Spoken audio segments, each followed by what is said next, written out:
ассалому алайкум дӯстон, шумо дар шабакаи беҳтарини варзишӣ нокаутиҷӣ қарор доред ва тақрибан 4 лаҳза пеш мо шоҳиди хабаре гаштем ки Нурулло Алиев ин зимистон ба октагон бармегардад ва ваъда медиҳад ки ин зимистон гарму хотирмон мегардад. ҳамчунин Азам Гафуров низ дар аввали соли 2022 баргашта низ. дар ягон ҷо ба ҳузури шита чоя дам кунем, мо боша видеоролика хидмон сар мекунем. рафтем. ва пеш аз сарчаи видеоролика ҳамаи шумо хоҳиш мекунем ки ба саҳифаи расмии инстаграми мо яъне нокаутиҷӣ обуна шавед, чунки ҳама рӯза хабарҳоро мо аввалин шуда дар саҳифаи расмии инстаграми худамон пешкаш мекунем. ссилкаи инстаграм ҳам дар комментария ва ҳам дар описанияи видео қарор дорад. файтери тоҷик Азам Гафуров пас аз шикасти охири худ ба октагон бармегардад. дар ин бора аввалин шуда мураббии ӯ Раҷабалӣ Баёнов хабар дод. ӯ дар саҳифаи расмии инстаграми худ ана ҳамин расмро гузошта чунин нависонд: рӯзи Саид муборак, ана ҳамин навигарии нав аст, ана ҳамин шикорчӣ барои парчамҷон меҷангад. ҳам акнун дӯстон интизори эълони расмӣ аз тарафи ташкилоти SCMMA мешавем. ҳамин ки номи рақиб ва санаи муҳорибаи Азам Гафуровро эълон кардан, мо ҳатман пешкаши шумо мегардонем. мегузарем ба қисми асосии видео. ҷанговари бебохти тоҷик бо рекорди 6-0 Нурулло Алиев ҷанги навбатии худашро дар турнири навбатии IMC Fight Nights моҳи феврал баргузор мекунад. аллакай номҳои ду рақиби потенсиалӣ муайян гаштааст, аммо айни ҳол мо номи рақибро эълон карда наметавонем. интизори хабари расмӣ мешавем ва номи рақибро ҳамин ки эълон кардан мо ҳатман ба шумо хабар медиҳем.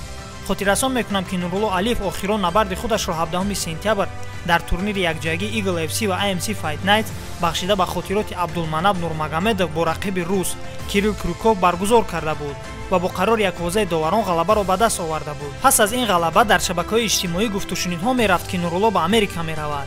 аммо чӣ тавре ки мебинем дӯстон, Нурулло Алиев боз як ҷанги дигар дар ташкилоти IMC Fight Nights пешкаши мухлисони худ мекунад.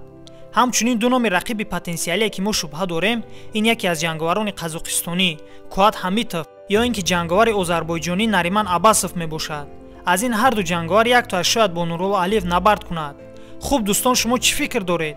оё истодани Нурулло дар Федератсияи Русия ба фоидаи корномаи варзишии ӯ аст ё ин ки ӯро шумо дар ташкилоти беҳтарини ҷаҳон UFC дидан мехоҳед?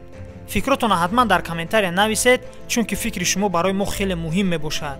фикри шахсии ман ин аст ки Нурулло Алиев бояд барои беҳбудии корномаи варзишии худ аз ин ҷо ҳар чӣ зудтар ба Амрико сафарбар карда шавад, чунки маҳорати варзишие ки дар он ҷо соҳиб мешавӣ, ин барои ӯ беҳтарин мешавад. ҳамчунин худи ҳозир агар танҳо тоҷикон Нуруллоро мухлисӣ кунанд, дар он ҷо тамоми ҷаҳон ӯро мухлисӣ мекунад. ин танҳо фикри шахсии ман буд дӯстон. хуб дӯстон, ин буд хабарҳои охирин аз ҷаҳони ММАи тоҷик. агар шумо то ҳол ба шабакаи мо обуна нашуда бошед, пас ҳатман обуна шавед, пушаймон нахоҳед шуд, чунки ҳама рӯза хабарҳоро мо якум шуда пешкаши шумо мекунем. раҳмат ки видеоролика то охирша тамошо кардем. лайка шатақати занед то ки нокаут шавад. то видеоролики навбатӣ, хайр.